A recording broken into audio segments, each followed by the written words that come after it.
ગઈ તારીખ 18/6/2026ના રોજ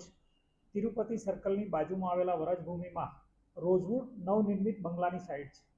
જેમાં એક જાણવાજોગ દાખલ થયો, જેમાં કમુનથુ પ્રજાપતિ ઉંમર વર્ષ 27 નામનો માણસ ઉપરથી પડી ગયો,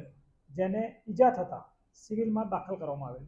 સિવિલમાં દાખલ કરવા દરમિયાન તેના પેરેન્ટ્સ અને ભાઈનો કોન્ટેક્ટ કરવામાં આવતા 19 તારીખે તેના ભાઈ આવેલા અને સિવિલ હોસ્પિટલમાં દાખલ કરેલા, જેમાં એમએલસીમાં એને સ્પષ્ટ જણાવેલું કે પોતે બંગલા ઉપરથી પડી જવાના કારણે તેને ઈજા થયેલ છે.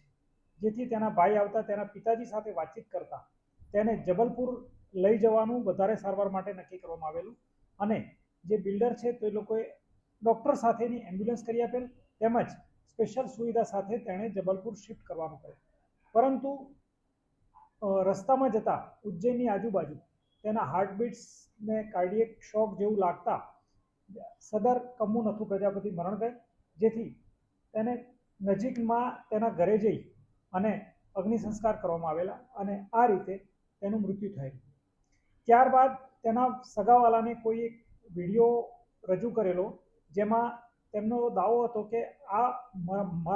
જે માર ખાય છે તે વ્યક્તિ કમુનથુ છે અને મારનાર કોઈ સ્થાનિક માણસ સુરતનો છે. જે વિડીયો આધારે તેઓએ સુરત આવેલા અને સુરત મહેરબાન પોલીસ કમિશનર સાહેબને એક અરજી આપેલી, જે અરજીની પ્રાથમિક તપાસ અત્યારે હાલ ચાલુ છે. પરંતુ આ વિડીયોની પુષ્ટિ સુરત ખાતેની રોઝવુડ સાઇટ પર બનેલાનું પ્રાથમિક રીતે જણાતું નથી, તથા તેના જે બેકગ્રાઉન્ડ છે તે પ્રકારે સાઇટ પરના કોઈ કન્સ્ટ્રક્શનવાળા દ્રશ્યો પણ નથી. આ ઉપરાંત એના 2-3 રજૂઆત હતી કે ભાઈ એમના સાથીએ કીધું, એમના સીસીટીવી ફૂટેજ છે અને અહીંયાથી મૃત થયેલ હોય, મૃત્યુ અહીંયા પામેલ અને ત્યારબાદ શિફ્ટ કરવામાં આવેલા છે. આવા 2-3 પ્રકારના આક્ષેપવાળી અરજી કરવામાં આવેલ, જે અરજીની તપાસ ઓસઈ શ્રી FS ચૌધરી ચલાવી રહેલ છે, જેમાં આજે સિવિલ હોસ્પિટલમાં પૂરેપૂરી ચકાસણી કરતા એને પોતે અહીંથી જીવતો લઈ ગયેલા હતા અને ડૉક્ટર સાથે એમ્બ્યુલન્સ કરી આપેલી હતી અને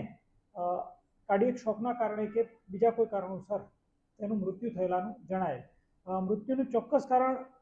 એટલા માટે નથી જણાયું કારણ કે PM નથી થઈ શક્યું અને એ લોકોએ PM કર્યા પહેલાં ડેડ બોડીનો અગ્નિ સંસ્કાર કરેલા છે, જેના કારણે